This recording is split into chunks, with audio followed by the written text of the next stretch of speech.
Olá, tudo bem?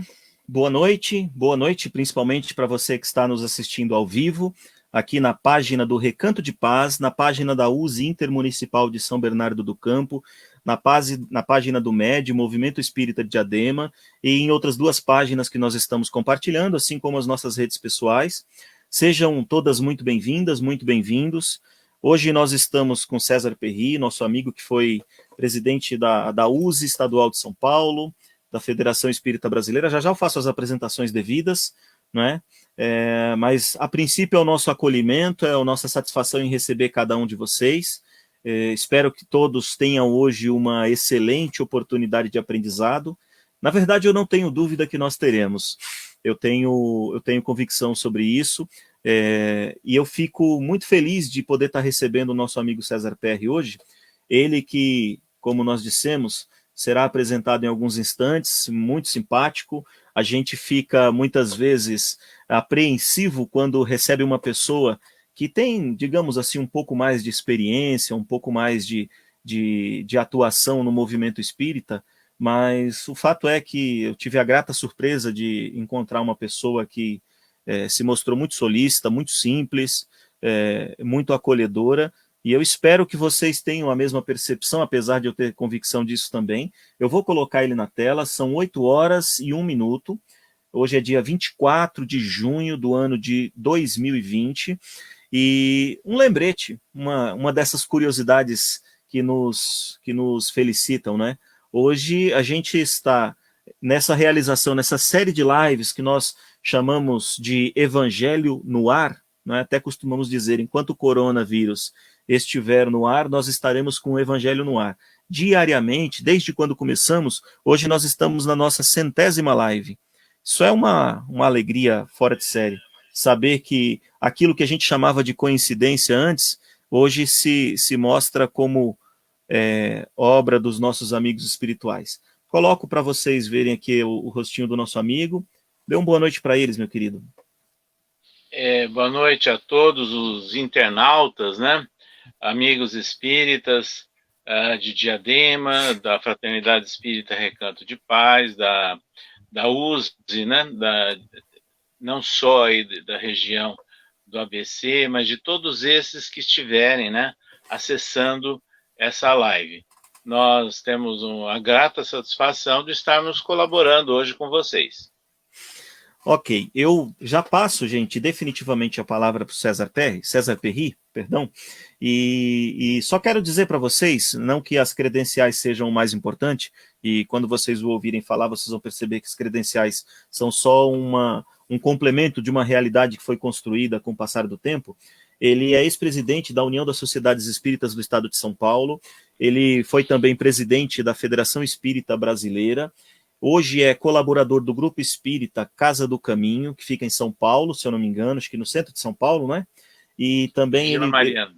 Vila Mariana, não é muito longe da gente, é bem pertinho. E ele também é colaborador do Centro, esse eu vou ler, tá bom? Porque o nome é um pouquinho grande, do Centro de Cultura, Documentação e Pesquisa Espírita de São Paulo, né? Ali ele trabalha certamente junto com a Júlia Neso, com o Luciano Minoso, e com outros amigos que eu tive a felicidade de conhecer. Deixa eu dar aqui um breve boa noite para Elizabeth, para Karina, Rose, a Cristina Simão de Diadema, a Magda do interior de São Paulo, a Yara do Seara de Luz, né? A Yara Sardano da família Sardano, Zé Aparecido João Ramalho, Vera, Dona Severina também do interior, a Fátima Muniz também do Seara, a Denise aqui de Diadema, Cristiano Alencar, de Guarulhos, Fonte Viva de Luz, a Ana Souza, minha mamãe, Deja Adilson, que é um dos dirigentes do MED, Movimento Espírita de Diadema, o Sérgio Piccolo, também dentista, né? Ele, inclusive, comentou comigo que só podia ser dentista, né? E o Manuel Genuíno, da nossa casa. Outras pessoas que estão chegando, a Karina de Birigui, a Alessandra também acabou de chegar, de Linópolis, Rio de Janeiro, e aquelas pessoas que virão assistir posteriormente. Deixo também registrado o meu bom dia, o meu boa tarde. Eu desço, porque a minha posição aqui é de coadjuvante. Entrego o querido César Perry a você a palavra, o protagonismo, e espero que a gente tenha a oportunidade de aprender bastante contigo hoje. Boa noite a todos. Nós temos realmente muita alegria, né, de podermos participar dessas apresentações virtuais, à distância, como se diz, porque é um instrumento que nós temos à nossa disposição nessa época complexa em que nós estamos vivendo, em que estamos socialmente isolados, em virtude da pandemia.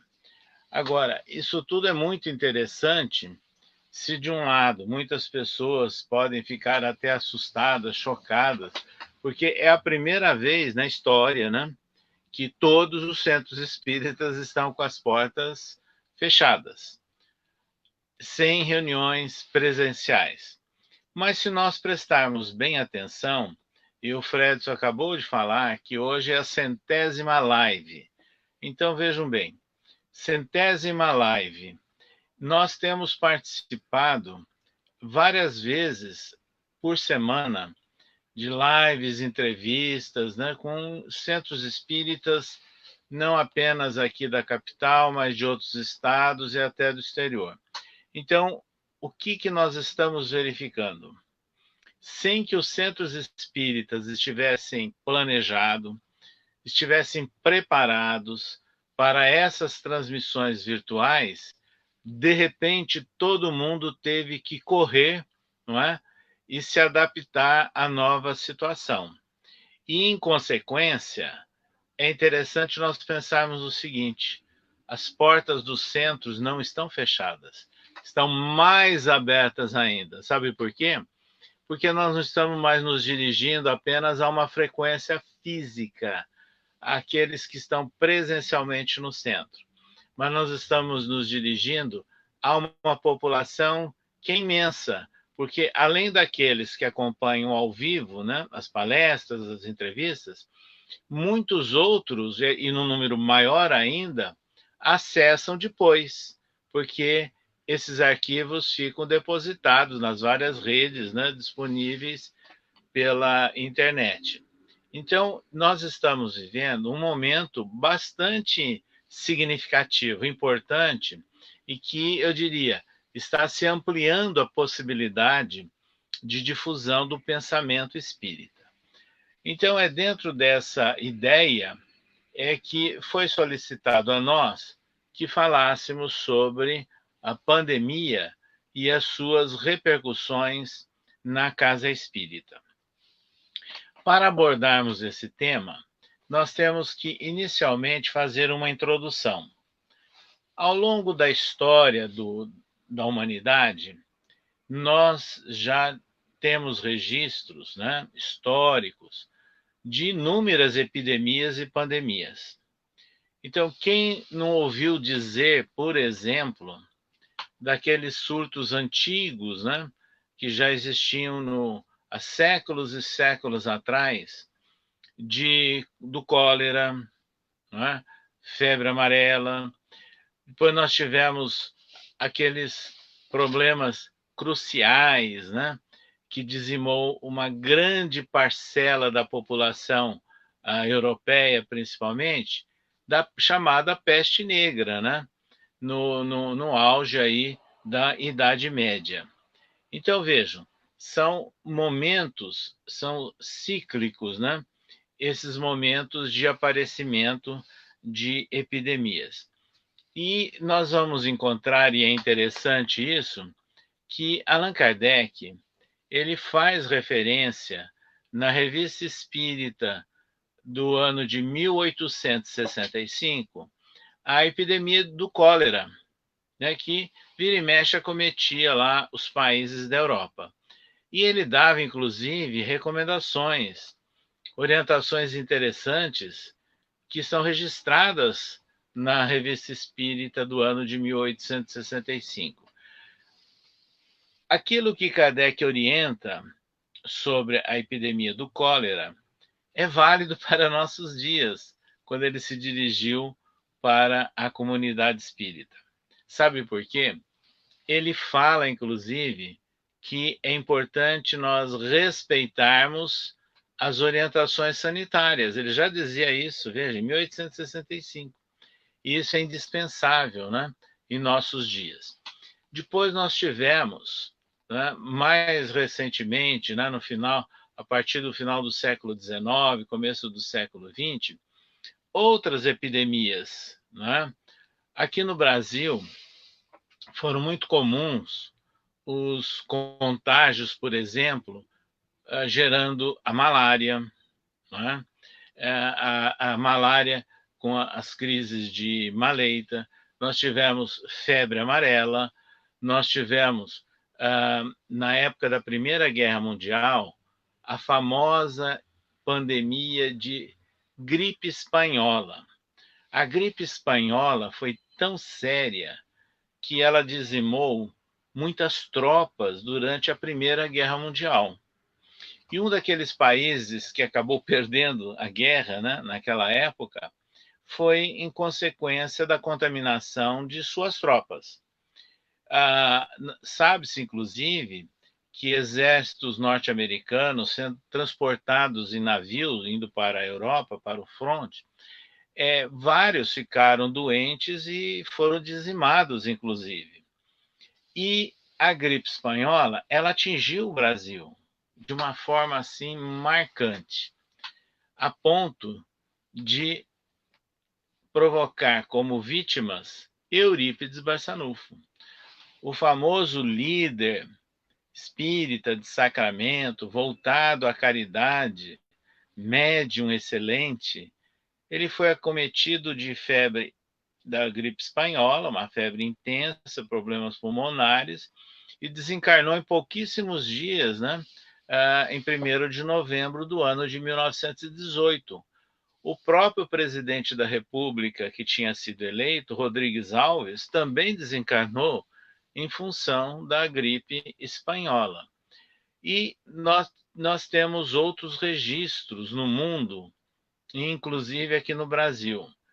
Se vocês procurarem saber informações sobre a vida de Oswaldo Cruz, grande médico sanitarista do Rio de Janeiro, da passagem do século XIX para o XX, ele foi extremamente criticado e combatido pela população. Sabe por quê? Ele estava obrigando a população a se vacinar para evitar epidemias que aconteciam na então capital brasileira. E outro fato notório, né, é que nós chegamos a conhecer isso na nossa infância. Nós vivíamos na cidade de Araçatuba, no interior de São Paulo, né, e lá nós chegamos a conhecer aquelas caminhonetes da Secretaria de Saúde do Estado de São Paulo, que eram até subvencionadas em convênio com o governo dos Estados Unidos, que estavam lá para tentar debelar a maleita, né, naquela região. Depois nós tivemos os surtos de febre amarela. Eu me lembro que em alguns momentos de viagens nossa, aqui dentro do Brasil, o ônibus parou na divisa de um estado e quem não tinha o atestado de vacina de febre amarela teria que ser vacinado para entrar numa outra região que estava mais contaminada. Para viajar para o exterior, junto ao passaporte, para alguns países, é obrigatória a apresentação de um atestado, né, fornecido pela Secretaria da Saúde do Estado ou do próprio governo federal, comprovando que a pessoa foi vacinada contra a febre amarela, por exemplo, né, porque ela aparece, é comum em muitos países. Nós mesmos também tivemos na nossa infância,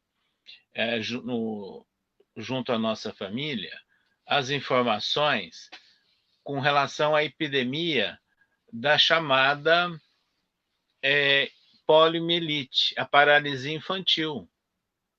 Inclusive, meus pais, comigo, criança e mais 2 irmãos, nós saímos da nossa cidade de origem e fomos nos albergar numa outra cidade do estado de São Paulo, onde o surto não estava presente, justamente porque não havia vacina ainda. Então, por exemplo, a vacina contra a poliomielite ou a paralisia infantil, a primeira, que é a vacina Salk, ela surgiu no ano de 1955. E um ano, 2 anos depois é que surgiu a Sabin, que é usada até hoje. Mas até então, as epidemias de paralisia infantil provocaram muitas vítimas no mundo inteiro, e há documentários sobre isso. Certa feita, nós estávamos fazendo uma viagem pela Europa, junto com a nossa esposa, e estávamos na Itália, pretendendo chegar até a região mais ao sul da Itália, onde tem origem uma parte da nossa família. Nós fomos impedidos de prosseguir na viagem, porque eles estavam ali naquela época com uma epidemia de cólera. Então, vejam, são fatos que acontecem, né, ciclicamente no mundo. Nós atuamos na área da saúde, como professor da Faculdade de Odontologia de Araçatuba, e a nossa especialidade era cirurgia oral. E naquela época, de repente, estoura pelo mundo afora e no Brasil as contaminações pela AIDS. Então, vejam, ano de 1985. Aí, rapidamente, nós tivemos que tomar uma série de cautelas e providências para evitar contaminação. Nós, profissionais, eventualmente atendendo pessoas que seriam soropositivas, mas também evitando o contágio de outras pessoas que estariam ali próximas.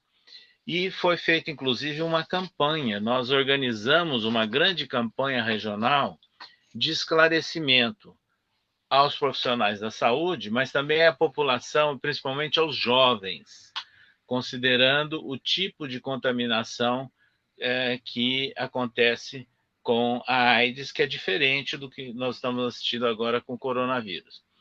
Então, foram feitas palestras, pequenos vídeos, e, inclusive, nós publicamos, na época, artigos científicos, mas publicamos também comentários espíritas. E o interessante é que, na época, o Divaldo Pereira Franco estava recebendo várias mensagens espirituais de um tio nosso que tinha sido médico, Lorival Perry Chefali. E aí nós organizamos um livro, e nesse livro nós introduzimos a mensagem espiritual do nosso tio, que fala inclusive de outras coisas, sobre câncer, AIDS, etc., porque ele tinha sido médico, e fizemos também os nossos comentários. Isso está nesse livro aqui, Em Louvor à Vida, não é? Onde o espírito Divaldo Pereira Franco, aliás, o médium Divaldo Pereira Franco, o nosso tio Lorival Pérez Chefali como espírito, e nós como autores, né, encarnados dos comentários. Então, vejam, foi uma grande preocupação na época. Depois, isso tudo foi, de certa forma, controlado. A AIDS não desapareceu, mas foram, na verdade, trabalhados vários medicamentos que conseguem controlar as pessoas que são soropositivos. Mas o principal recurso, sabe qual é? Prevenção, profilaxia. Ou seja, nós temos que evitar a enfermidade, evitar o contágio. Agora, nos últimos 10 anos, apareceram vários tipos de gripes, né? Fortes, sem falar naquelas contaminações da carne suína, da carne de galinha, que acho que vocês se lembram disso nos últimos 15 anos.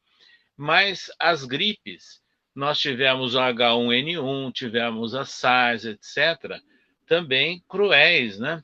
Levando à morte dos contaminados num prazo curto de tempo.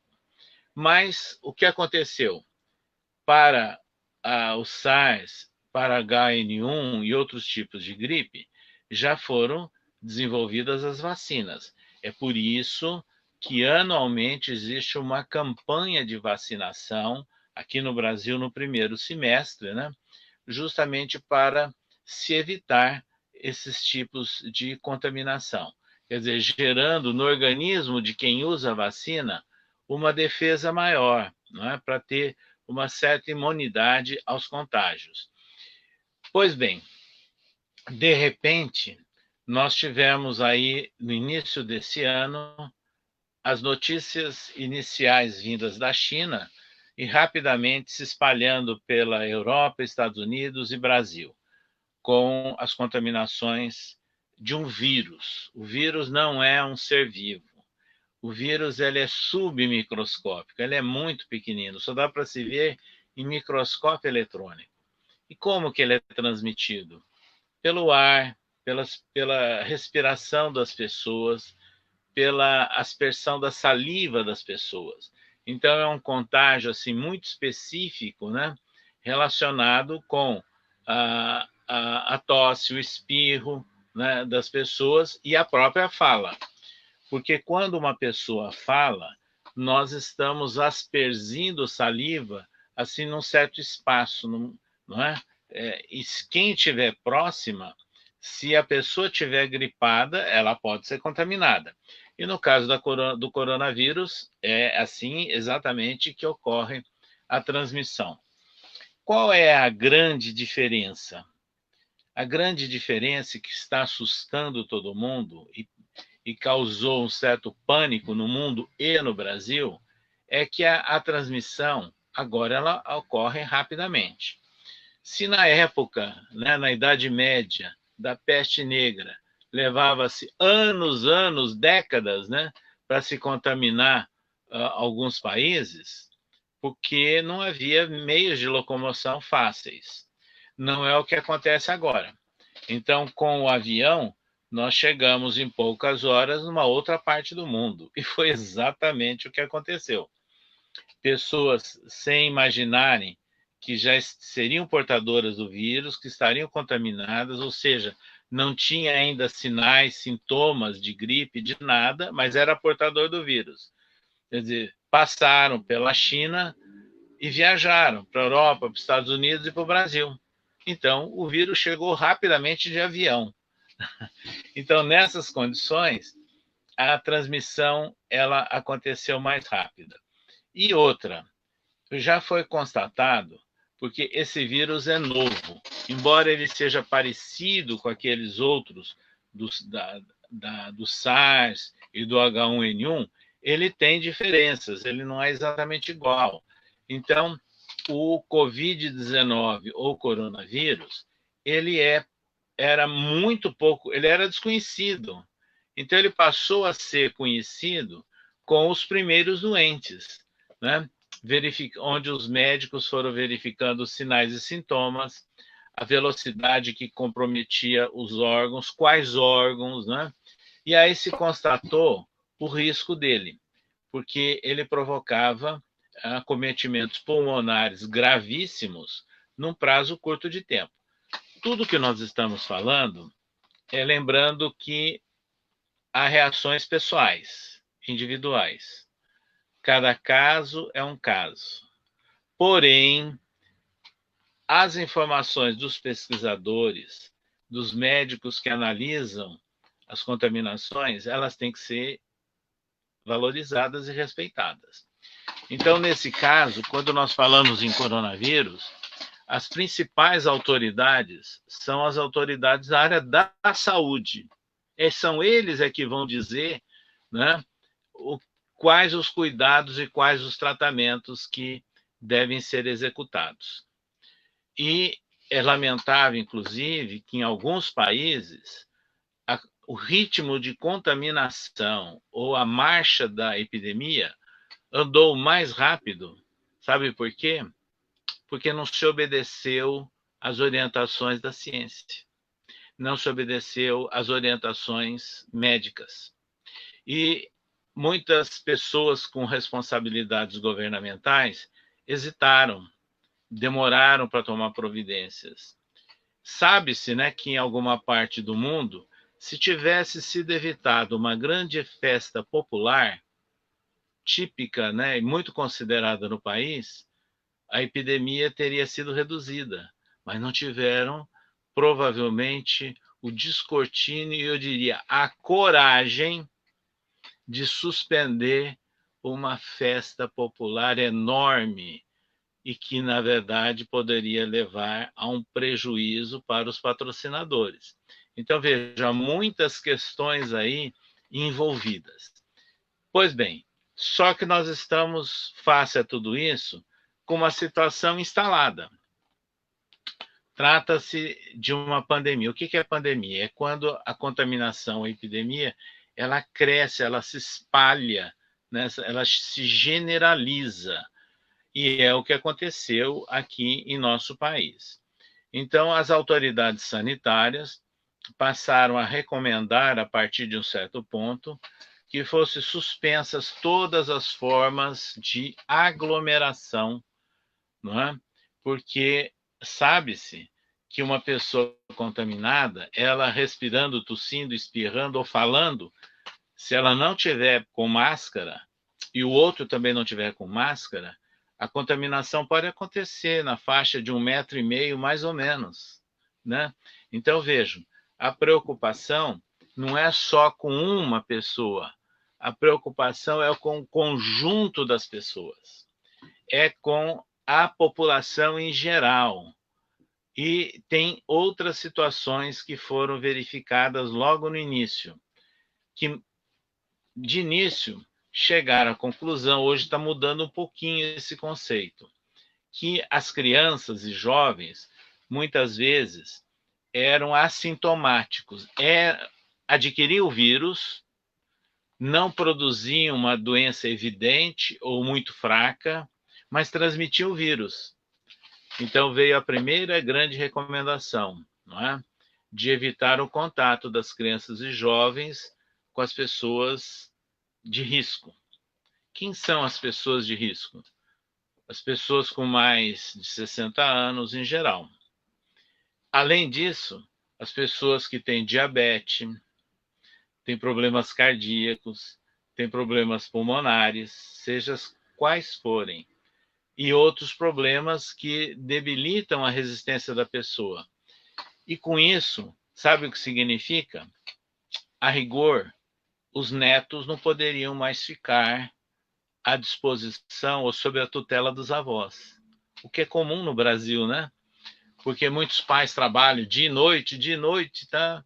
E as crianças às vezes são levadas e ficam em contato com os avós. Então houve inclusive essa recomendação.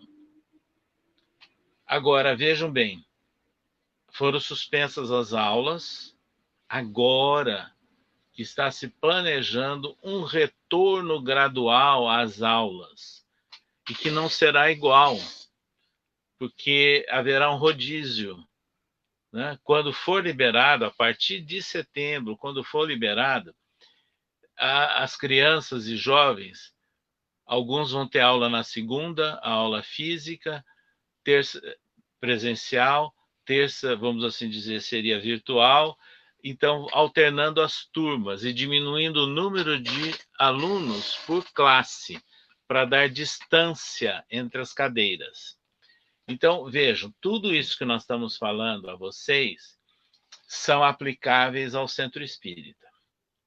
Então, houve a recomendação, aqui no estado de São Paulo, houve um documento muito interessante, com vários detalhes informativos, que foi produzido pela União das Sociedades Espíritas do Estado de São Paulo, a USE, e que foi bastante divulgado no mês de maio, não é? Dando orientação para os centros manterem as portas físicas fechadas, substituírem por reuniões virtuais e dando orientações de como um dia retornar às reuniões presenciais.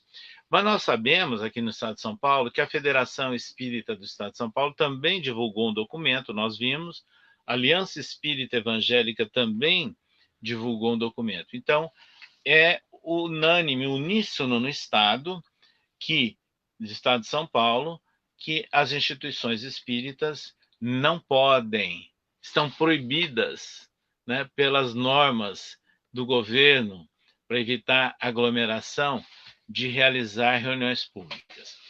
E isso é muito importante a gente dizer, elas estão proibidas. Não é uma questão pessoal, é uma questão coletiva, é uma questão que parte das autoridades de saúde para os governos estão levando a população para evitar a contaminação. Sabe por quê? Nós espíritas temos certeza disso. Nós não somos espíritos imortais. Sendo espíritos imortais, nós estamos aqui reencarnados. Então, nós utilizamos de um corpo por um período de tempo, mas nós somos espíritos, não é? E aí, vem desde o Livro dos Espíritos, que nós temos um grande compromisso com a vida, de respeitar a vida, porque o espírito não evolui sem a reencarnação. O espírito não evolui só no mundo espiritual, não. Lá há planejamento. A execução, o teste, a prova é aqui, como encarnado. E os espíritos nos falam da grande responsabilidade que nós temos com o nosso corpo físico. O Livro dos Espíritos já dizia, desde 1857, que nós temos que respeitar a vida em todas as etapas, desde a concepção, quer dizer, desde o início da gravidez até a morte natural. Nós temos que respeitar a vida. Então, nós temos um grande compromisso, um zelo com o corpo. E aí, quando nós olhamos as obras do espírito André Luiz, psicografadas por Chico Xavier, nós vamos encontrar comentários e ilustrações muito interessantes. Um deles, em Missionários da Luz, mostra que um determinado espírito ele estava sendo preparado para reencarnar. E aí, no caso dele, porque não é geral isso, ele pôde ter conhecimento do planejamento da reencarnação dele. E que ele reencarnaria, né, e os espíritos ajudando a manipular as condições genéticas do futuro pai e da futura mãe, ele reencarnaria com um problema no tubo circulatório. E aí André Luiz perguntou, mas significa isso, então, que quando ele estiver reencarnado, ele vai morrer cedo? Os orientadores, de forma nenhuma. Vai depender dele. Ai dele se voltar aqui antes dos 70. Sabe o que significa isso? Nós somos responsáveis pelas nossas vidas. O nosso livre-arbítrio é muito importante. Então, quando um médico ele nos orienta a ter determinadas cautelas, com alimentação, às vezes até com esforço físico, algumas condições, e em alguns casos nos submetemos a algum tratamento, é nosso dever como espíritas de seguirmos isso, porque isso é respeito à vida, é respeito ao princípio doutrinário de que nós somos seres espirituais reencarnados e temos que aproveitar a nossa existência. E se não bastasse tudo isso, André Luiz escreveu também há muito tempo, está em Conduta Espírita. O corpo é o primeiro e é o maior empréstimo que nós recebemos de Deus. Então, feitas essas considerações doutrinárias, significa o seguinte: nós temos que ter fé, confiança em Deus, esperança no futuro. Mas quando nós estamos frente a uma doença, quando nós estamos frente a uma epidemia, não podemos pensar só em nós. Isso é egoísmo. Nós temos que pensar no coletivo. E pensando no coletivo, não é só você ficar doente e aceitar a doença, é evitar que o outro fique doente. É esse o sentimento de fraternidade, de solidariedade que tem que estar presente no respeito à nossa saúde, à saúde coletiva, dentro de uma visão espírita. E sabe o que mais? Nós temos que respeitar o conhecimento científico a nosso dispor. Nós temos que ter fé, sem dúvida, mas nós temos que tomar as nossas providências materiais que nos cabem. E isso é responsabilidade nossa. Se não, se o corpo é o primeiro e é o maior empréstimo que nós recebemos de Deus, se os Espíritos nos falam desde o livro dos Espíritos que nós temos que respeitar a vida em todas as etapas, alguém que não cumpre isso ou que não respeita, será que não pode ser chamado de um suicida indireto? Ou, pior ainda, um homicida indireto? Porque nós temos que pensar nas relações entre as pessoas. Então, é muito importante nós espíritas, com base nos princípios espíritas, na certeza da imortalidade da alma, valorizarmos o corpo, valorizarmos a vida física, que é condição indispensável para que haja possibilidade dos testes e da educação e do evolução espiritual. À vista, então, dessas considerações doutrinárias, como é que nós vamos olhar o centro espírita? Em primeiro lugar, respeitando as orientações sanitárias.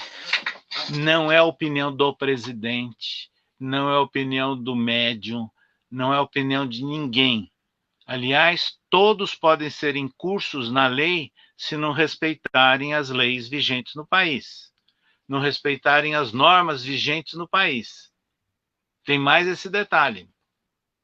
Então, é muito importante que a gente tenha que respeitar as orientações que emanam da Secretaria de Saúde do Estado, das Secretarias de Saúde dos municípios, e, em função disso, é que nós vamos adequando e preparando os centros para o momento em que eles possam abrir as portas físicas, porque as portas espirituais estão abertas, as portas de divulgação estão abertas pela internet, não é?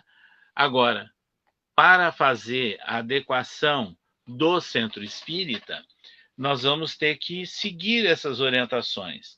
Então, vejam bem, está muito claro, pelas experiências que já estão acontecendo nos outros países, que tiveram crises mais sérias de epidemia, alguns fizeram aberturas precoces, tiveram que fechar tudo de novo, outros estão se adequando. Sabe o que significa isso?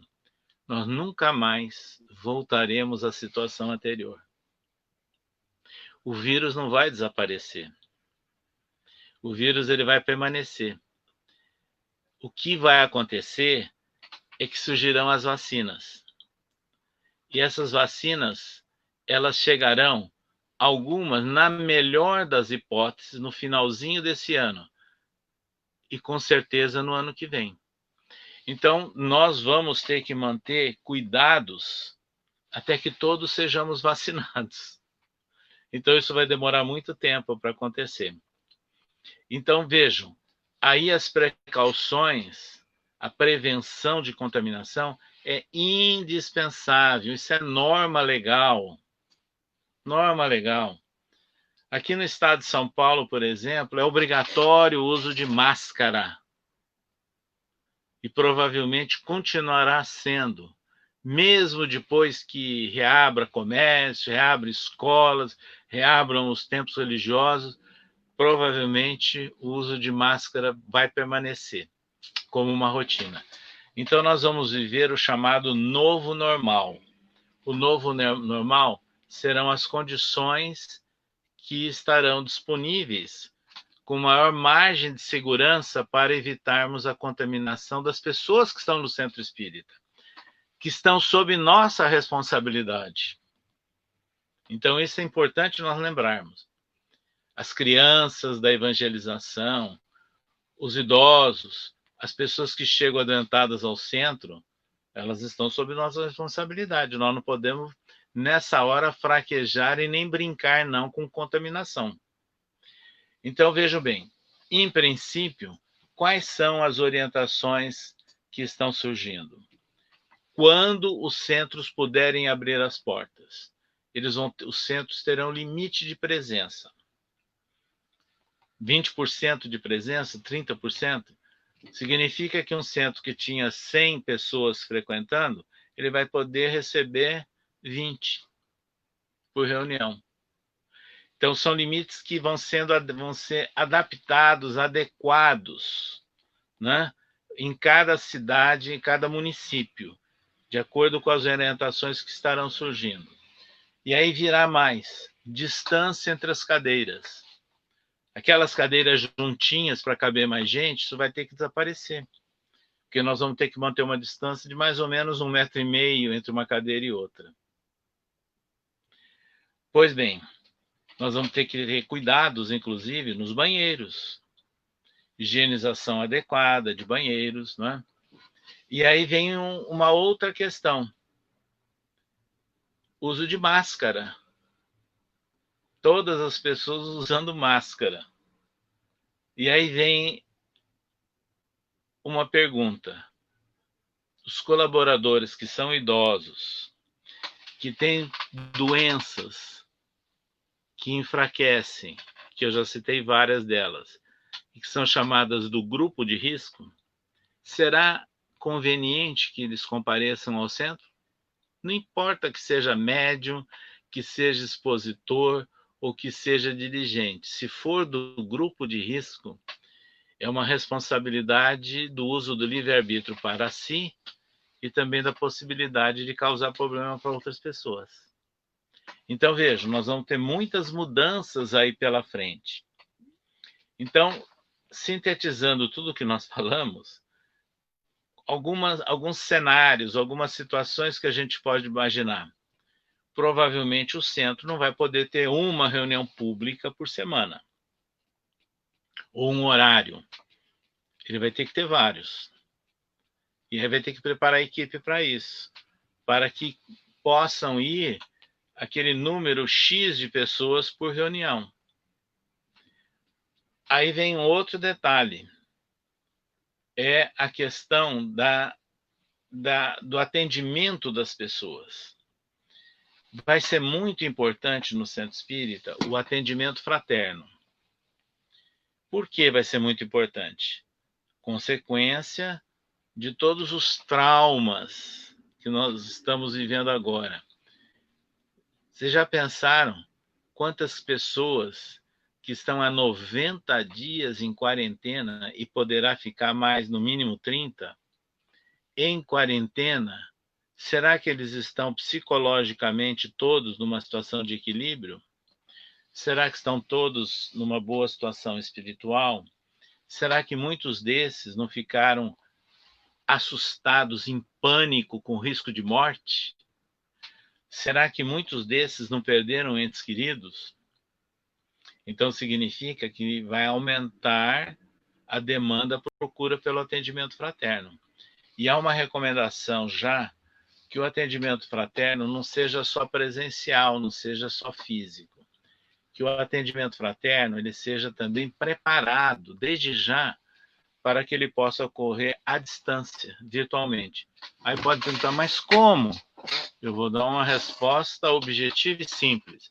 Vocês já escutaram falar no CVV, Centro de Valorização da Vida, que surgiu no meio espírita em meados do século passado? Sabe como é que ele funciona?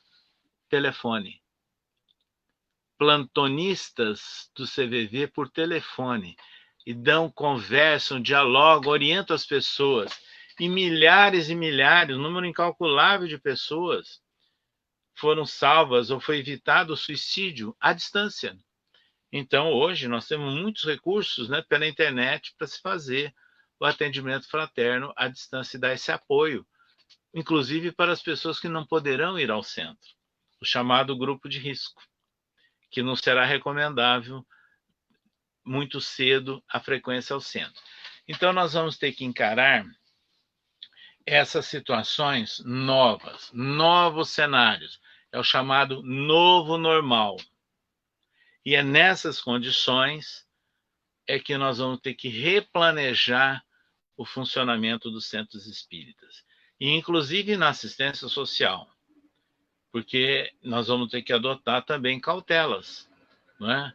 No atendimento social, no fornecimento de alimentos, evitando o consumo no próprio local, como é feito hoje, né? Em lanchonetes ou bares que estão funcionando, é o delivery, né? No caso aí, é o centro espírita, vai ter que montar a equipe para ele levar, para evitar aquela aglomeração de pessoas no centro comendo ali dentro, que geraria, tem como contornar, mas outros problemas de higienização e sanitários, né, para o atendimento de um grande número de pessoas nessas condições. E é justamente um pessoal sofredor e que não pode ser desassistido. Então, nós vamos ter que pensar em todas essas situações. Mas, chegando para uma finalização, nós gostaríamos de dizer que nós temos que preocupar, acima de tudo, com a mensagem. O que nós temos que abordar nesse momento pós-pandemia, ou eu diria ainda convivendo com a presença do vírus e de alguns contágios por muito tempo. Nós vamos ter que adotar uma preparação dos expositores para que não fique abordando temas livres, coisas que tira da cabeça ou até da inspiração. Não, tem que ser preparado. E preparado, sabe como? Que tipo de pessoa que vai estar chegando no centro? São essas que nós citamos, com problemas existenciais, com dúvidas, pânico de morte, pessoas que perderam entes queridos, pessoas que ficaram doentes, e uma coisa muito séria que ainda não apareceu em cheio, mas vai aparecer: as perdas econômicas e financeiras, que vão estar muito presentes também durante muito tempo. Então, a mensagem espírita, nas palestras, elas deverão ter uma tônica de consolo, de esclarecimento, de orientação. E aí nós lembramos que a doutrina espírita tem um potencial riquíssimo. Se nós pegarmos o Evangelho segundo o Espiritismo, por exemplo, nós vamos encontrar o capítulo 6, o Cristo Consolador, e vários capítulos sobre as bem-aventuranças. Essas são as mensagens preferenciais e prioritárias para esse momento, levando embasado com a certeza da imortalidade da alma. Não é hora de ficar abordando autoajuda, psicologismo, não é hora de ficar abordando outros temas estratosféricos, não é hora de ficar abordando ameaças espirituais, não é hora de ficar falando das profecias, de Apocalipse, de sermão profético, não é o momento de nada disso. É momento de consolo, de apoio, de acolhimento das pessoas que chegam ao centro espírita. E é isso que essas pessoas estarão precisando. Então, nós vamos ter que preparar os nossos expositores para adotarem essa tônica de mensagem da doutrina espírita. E aí vem uma outra questão. Nós dissemos há pouco que nós vamos ter provavelmente limites de pessoas para cada reunião pública. E mesmo tendo limites de pessoas, nós vamos ter um grupo de pessoas do chamado grupo de risco, em que provavelmente não será recomendada a presença deles em aglomerações durante um bom tempo ainda, mesmo depois que tudo esteja aberto e liberado. Então, o que deve se pensar? Que as reuniões nossas nos centros, elas deverão ser híbridas, públicas, presenciais e também transmitidas pela internet. E é tão fácil, né? Agora todo mundo está vivendo a experiência que parecia um bicho de 7 cabeças, uma dificuldade imensa. Estão vendo que é possível.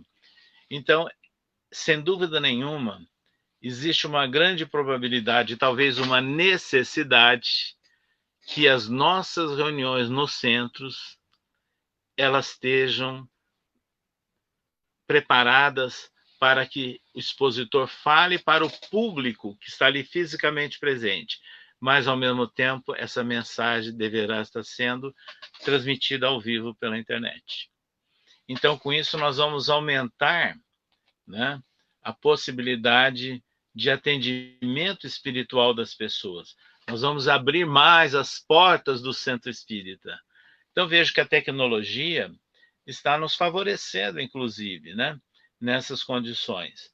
Então, é muito importante, agora, não ficarmos muito naqueles temas e discussões, né, de querer esclarecer detalhes de causa e efeito ou de criar ideias de culpa. Não.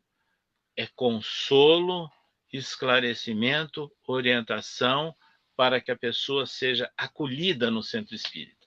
É esse o nosso grande papel nesses momentos aí de pandemia e nos momentos depois em que nós estaremos sem a pandemia, mas convivendo ainda com o chamado novo normal. E virão muitas novidades, muitas situações, e que nós deveremos adaptar os nossos centros espíritas para essas realidades. Então, nós temos que lembrar de Jesus, quando ele nos disse o seguinte: eu vim para que tenham vida, e a tenham em abundância. E é o mesmo Jesus que falou: eu sou o caminho, a verdade e a vida. Então, é hora, sim, de frente a esses momentos complexos, difíceis que nós estamos vivendo, que saibamos seguir um caminho seguro, de respeito à vida e de libertação e educação espiritual. É isso que nós aprendemos, né, na doutrina espírita e que nos permite a compreensão do Evangelho de Jesus à luz do Espiritismo. Desejamos, portanto, a todos vocês que esses assuntos que nós abordamos sirvam de reflexão e de estudo nas casas espíritas, para nos prepararmos, nos adaptarmos a uma nova fase que nós estaremos vivendo junto aos nossos centros espíritas. E agora, até avisei ao Fredson que, se houver ali alguma questão, alguma pergunta, nós poderemos talvez responder algumas. Graças a Deus, muito satisfação em ouvir. E César, as pessoas estão fazendo vários comentários. Eu pedi aqui para fazerem perguntas, por exemplo, o Cristiano disse, eu vou colocar na tela, quais? Ele pergunta assim, quais? Fala maravilhosa, muito esclarecedora. Mas a gente tem sim algumas perguntas. Eu vou sintetizar, eu acredito que eu consiga sintetizar em umas 4 perguntas, né? Porque tem aqui, eu estou com alguns compartilhamentos do MED, eu estou vendo perguntas do MED, da USE de São Bernardo, MED é o Movimento Espírita de Diadema, tem perguntas aqui de Birigui, pertinho da sua cidade natal, né? Isso, foi a Karina, não, a Lucinéia, que é de Diadema, que fez a pergunta, não foi a Karina. Mas, enfim, vamos lá. Deixa eu fazer. Para começar com cara de pinga-fogo, a Marilena da Silva, que nos assiste ao vivo agora através da página da USE Intermunicipal de São Bernardo do Campo, no finalzinho da sua fala, tem 7 minutos que ela fez o comentário, a pergunta, dizendo o seguinte: enfim, o idoso vai ser excluído como tarefeiro? Essa é a pergunta que ela fez. Vejam bem, esse critério de exclusão, ele não pode ser levado só nessa ideia localizada do ponto de vista físico. É muito diferente. Então aí eu vou levar vocês a pensarem no seguinte: Allan Kardec, no seu último discurso público, em finados do ano de 1868, ele fala, atendendo a uma pergunta, se o espiritismo seria uma religião. E ele responde: sim, sem dúvida, senhores, o espiritismo é uma religião, mas uma religião diferente, porque não, ele se funda sobre as leis da natureza. Quando ele diz isso, está dizendo que o espiritismo não aceita milagre, que é o conceito de derrogação das leis da natureza. E aí ele passa a detalhar. Sabe qual é o ponto central dele? Comunhão de pensamentos. Religião é comunhão de pensamentos. É manifestação do laço moral e espiritual. Então, o idoso, que é o meu caso, inclusive, eu não me sinto de forma nenhuma excluído, porque nós estamos há 90 dias e mais alguns dias, né, de quarentena, eu não paro o dia inteiro. Porque ou eu estou respondendo a questões por WhatsApp ou por e-mail, ou estou gravando lives, entrevistas, participando de reuniões. Então, eu diria que toda aquela vida ativa que eu tive até agora, de muitas viagens e de palestras aqui e acolá, apenas houve uma alteração, né, do modus, mas, na verdade, continua. E tem um outro detalhe, não é? O idoso, ele, depois que passar essa fase mais crítica e havendo os cuidados necessários, evidentemente que ele pode receber visitas fraternas, com os cuidados devidos, na época oportuna. E agora, as visitas elas estão restringidas a um distanciamento e uso de máscara, mas elas são viáveis nessas condições. Então, não é um caso de exclusão, não. É apenas de nós compreendermos uma nova realidade, um novo cenário do mundo e do centro espírita.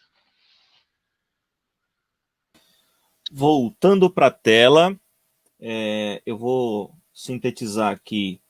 Deixa eu ver onde é que eu estava. Vou ler essa pergunta. Eu vou colocar na tela e vou fazer a leitura para que a gente possa refletir. É uma das dirigentes, se eu não me engano, presidente do Seara de Luz, fundado pelo Tony Sardano. Dayara Sardano. Sentimos falta do passe e da água fluidificada. Existe o passe à distância ou virtual em alguns centros. Ponto. Qual a sua visão sobre isso? E mesmo é o mesmo efeito que se tivéssemos no centro espírita? Eu vou te pedir, César, só um instantinho antes de o senhor responder essa pergunta, porque eu tenho uma outra aqui que é semelhante, da Denise, que frequenta uma casa espírita novinha, pertinho da gente aqui em Diadema. Ela vai perguntar o seguinte, e eu acredito que dá para sintetizar, pois a resposta é semelhante, da Denise Shine. Durante essas palestras, ela fez essa pergunta quando o senhor mencionou as palestras transmitidas ao vivo e que estão sendo realizadas na Casa Espírita, ou as lives também, acho que se aplica. Durante essas palestras, recebemos a visita dos amigos espirituais em nossa casa? Ponto de interrogação. Como se fosse o Evangelho no lar? As duas têm uma semelhança. Então, as duas perguntas têm a ver com aquela resposta que eu dei anteriormente, quando Allan Kardec chama a atenção sobre a comunhão de pensamentos. Comunhão de pensamentos significa isso: vibrações sintonizadas, harmônicas, irradiação. Como quer que chame, vibração ou irradiação. Então, quando uma pessoa vai ao centro espírita e deixa o nome, endereço, às vezes, pedindo preces, aquilo, em alguns centros, vai para uma reunião de vibração, uma reunião de radiação, e é feita, né, essa doação energética à distância. É uma doação de sentimento à distância. Então, isso nós já fazemos no centro espírita, pelas pessoas que pedem a ajuda, não é? Por isso é que tem essa prática nos centros espíritas, de pessoas que anotam os nomes e pedem as vibrações, orações, etc. E aí eu vou dar um outro exemplo prático. No Grupo Espírita Casa do Caminho, que nós colaboramos, que funciona na Vila Clementino, ali dentro da Vila Mariana, né? Desde que houve a suspensão das reuniões físicas, os grupos mediúnicos, porque lá é um centro que tinha uma frequência muito grande, com um bom número de colaboradores. Então, nós tínhamos 10 reuniões mediúnicas, 10 grupos de reuniões mediúnicas, e funcionando metade um dia à tarde, outra metade outro à noite. Grupos diferentes, com a mesma orientação. Aí o que aconteceu? Esses grupos começaram a fazer reuniões à distância de vibração. Então, como nós fazemos? Há 3 meses nós fazemos isso. Então, pela internet, cada um na sua casa. Tem alguns grupos que usam a internet assim, tipo, como nós estamos fazendo agora. Então, uma pessoa fala, os outros acompanham. Agora, nem todas as pessoas têm essa facilidade. de fazer essa projeção tipo live. Então, o nosso grupo mesmo tem muitas pessoas idosas. Sabe como é feito? Por WhatsApp. Então, o grupo tem um grupo de WhatsApp, esse grupo mediúnico, é passada uma música preparatória pelo WhatsApp, depois uma pessoa faz a abertura, a prece de abertura, gravada, né, enviado o arquivo por WhatsApp, aí o outro faz um comentário evangélico de uns 15 minutos, mais ou menos, depois o outro faz as vibrações à distância, cada um na sua casa. E aí um encerra, aí vem outra vez uma música. Então, não é difícil de fazer isso. Então, esse exemplo que eu estou mostrando é feito por WhatsApp, com arquivos que são enviados, basta uma pessoa montar a equipe e coordenar essa equipe. E o que nós sabemos? Os espíritos, orientadores do centro, comparecem sim, da mesma forma se nós estivéssemos lá no centro. Eles vão ao lar de cada um e atendem também aqueles que são objeto das nossas vibrações ou irradiações. Então, é possível, né, nós fazermos isso, e nós temos o conhecimento de que muitos centros estão adotando essa prática, né, substituindo as reuniões mediúnicas e prestando esse tipo de atendimento.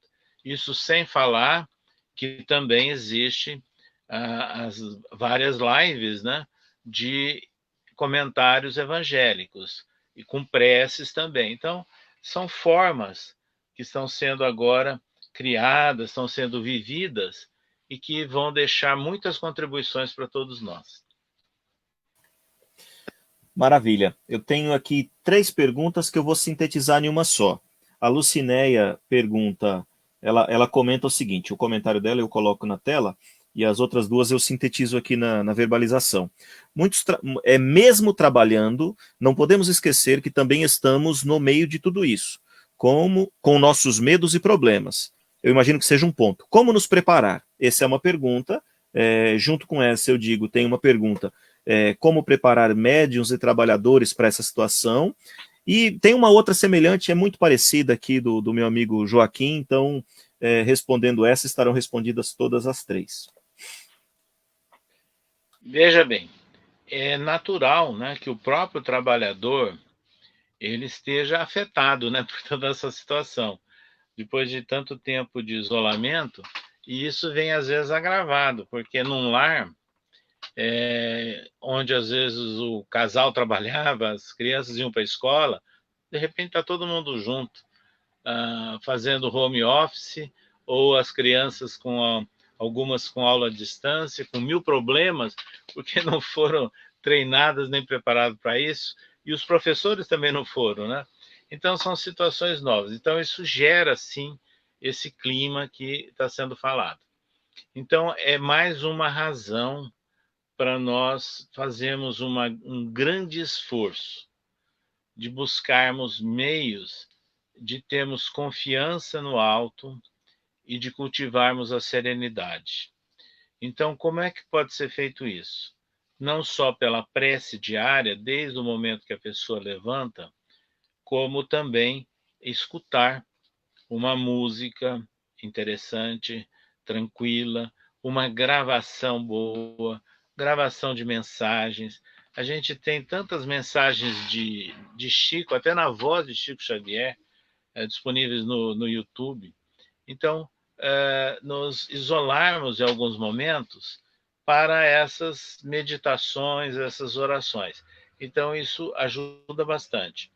Agora, não há dúvida nenhuma que, além disso, nós podemos tranquilamente, uma pessoa que está nessa situação, telefona para o outro do centro, troca ideias, conta o que está acontecendo, ou até pelo próprio celular, né? Com imagem, você pode trocar essas ideias com as outras pessoas do centro. Então, a questão é não ficar sozinha e a pessoa se martirizando. Quer dizer, ela tem que se abrir um pouco e buscar também que há possibilidade desses recursos com os próprios colaboradores, com a equipe do centro. César, eu reconheço que essa última pergunta daria uma outra palestra, não é? E eu aproveito para dizer para todo mundo que está assistindo, a gente está agora com umas 100 pessoas mais ou menos assistindo, 65 pela página do Recanto, mais os compartilhamentos, a gente está passando de 100 pessoas assistindo. Eu aproveito para dizer para vocês que nesse sábado, tem mais uma pergunta, nesse sábado às 6h30, o Sérgio Piccolo vai tratar especificamente disso, não é? Ele vai dividir a fala dele em 3 momentos. Como o médium, diante desse cenário, se mantém equilibrado, como é possível, ele vai dar algumas sugestões, é claro, não existem fórmulas, como o trabalhador, de um modo geral, e também como o frequentador, diante desse cenário, pode se manter razoavelmente equilibrado. Mas deixa eu passar para a última pergunta, que é da Thaís Orasmo. A Thaís, ela tem uma tarefa no Recanto de Paz que eu considero a mais importante de todas as tarefas na Casa Espírita. Ela cuida dos nossos jovens, ela trabalha com a mocidade, né?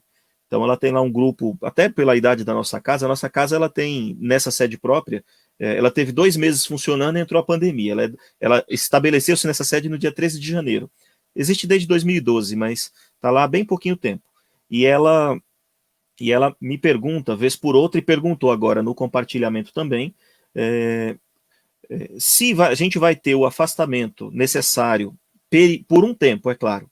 As pessoas de grupo de risco vão ser convidadas a não vir na casa espírita por uma recomendação sanitária, não por uma decisão personalizada, mas por uma necessidade de segurança de saúde, da saúde dos próprios frequentadores. Se os mais idosos vão ficar afastados nesse período de reabertura, é possível que os jovens, os mais jovens, possam vir para casa com uma frequência um pouquinho maior? Ela, na verdade, esperaria que você dissesse que podia trazer os jovens amanhã, porque ela está muito ansiosa, e eu a entendo, eu comecei em mocidade, sei como é que é. Mas essa é a pergunta dela. Tendo em vista que o grupo de risco vai necessariamente precisar ficar em casa por um tempinho a mais, é possível abrir com maior frequência para os jovens? Veja bem, eu estou ao par disso, né, porque eu tenho netas também, né, nessa fase, e já estão cansadas, inclusive, né, de ficar isoladas da própria escola, né, e não apenas do centro, mas da escola, distanciado dos colegas, etc. Então, veja bem, nós vamos ter que aguardar as orientações sanitárias da época em que se liberar a abertura dos chamados templos religiosos. Nós vamos ter que aguardar isso para ver qual vai ser a orientação específica com relação a jovens. Mas uma coisa existe aí que é interessante. O jovem de hoje, aliás, desde a criança, é um expert em uso de internet. Então, talvez a gente tenha que até aproveitar o potencial deles, né? E fazer algumas inovações com a ajuda deles. Então, a presença física vai ser dependente do que for recomendado na época. É bem provável que haja, sim, uma liberação para os jovens. A única questão vai ser o número, né? Que vai ter que ser respeitado. E talvez o uso de máscara nas mesmas condições. Agora, independente disso, o jovem ele é expert no acesso, no uso do telefone celular, da internet, tablet, tudo mais. Ele pode colaborar, talvez alguns, inclusive, colaborar com orientações para o próprio centro, né? De como manejar melhor todos esses recursos. Voltei. A mesma pessoa, Thaís, está fazendo uma outra pergunta, mas eu vou me furtar a essa pergunta. Posso até verbalizá-la, mas eu vou me furtar a pedir que o senhor responda essa pergunta, porque eu aproveito para dar um recado. Coloquei na tela também, no dia 28, domingo agora, neste domingo, às 9 da manhã, nós teremos com o César Perry, o amigo que nos brindou com esse show de conhecimento, com a Júlia Neso e com o Valteno Julianeso é da USE de São Paulo, Regional de São Paulo, e o Valteno da USE Regional de São Bernardo do Campo.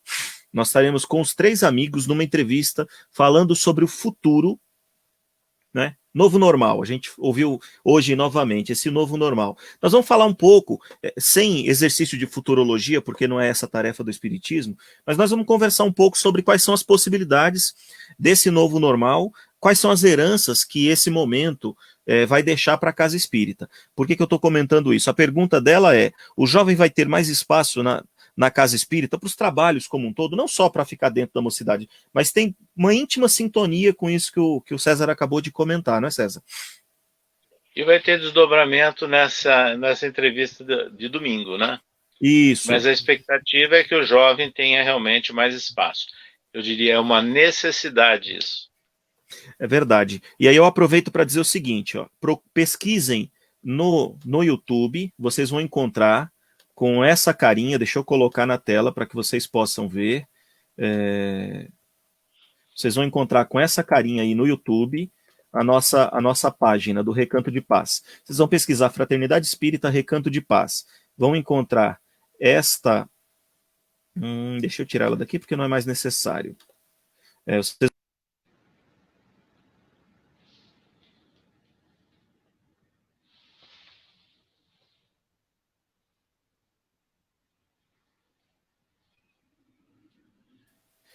Perdão, caiu aqui a minha câmera.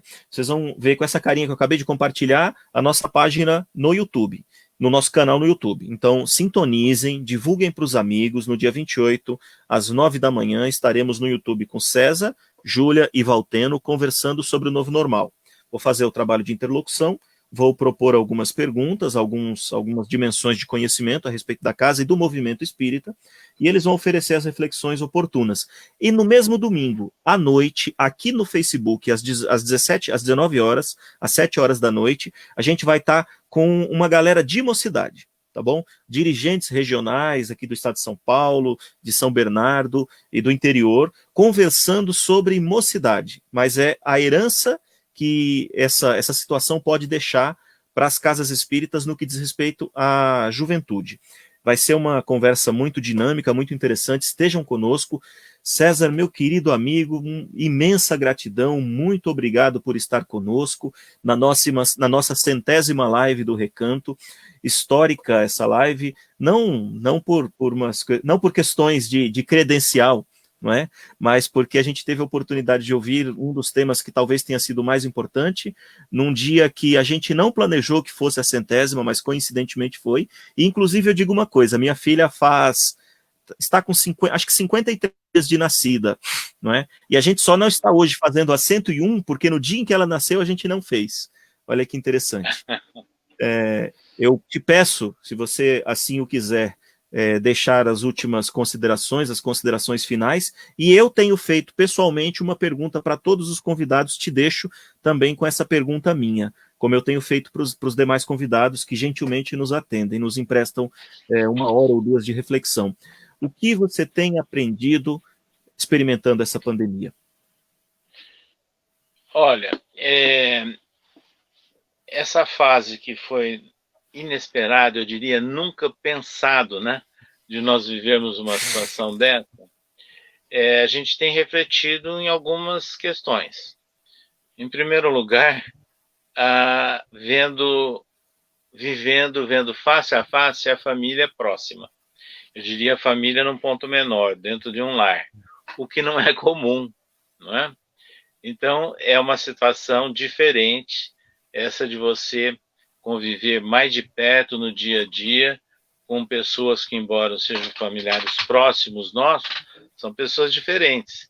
Então, é uma situação completamente diversa daquela que você ficava fora, né, determinadas horas do dia ou dias fora de casa.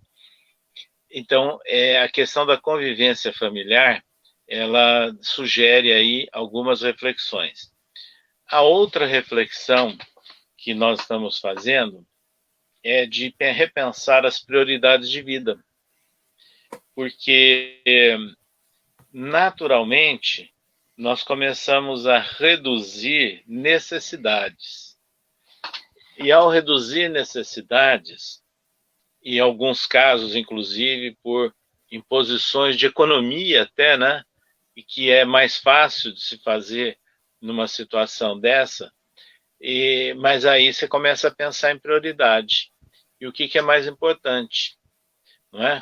Então, quando eu estava fazendo referência àquela situação anterior, que o pai e a mãe estavam com vários trabalhos, é lógico que hoje em dia a necessidade, né, de subsistência do lar que ambos trabalhem.